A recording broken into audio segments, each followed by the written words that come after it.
দেখছিস তো কাজটা কিভাবে করতে হয়, এরকম ভাবে করতে। আচ্ছা ঠিক আছে। হ্যাঁ মিস্ত্রি, এলএনজি বক্স আর এলএনজি পাইপটা রে। আমি মিস্ত্রি 32-এর বুটিটা নিয়ে আসছি তো।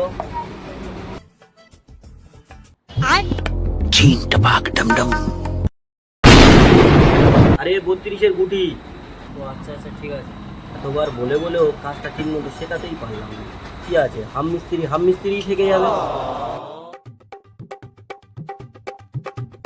আমাকে হাফ মিস্ত্রি বলা তো, একবার কাজটা শিখে যাই, তারপরে ফুল মিস্ত্রি হয়েই দেখাবো। এটা আমার চ্যালেঞ্জ। তুই মনে মনে কি বললি? তুই কিন্তু ভুলে যাচ্ছিস আমি বাইক রিপেয়ারিং এর মিস্ত্রি। তোর মাথার ভিতরে কি চলছে আমি কিন্তু বুঝতে পারছি। ছলো ছলো নয়নে হাসি মাখা বদনে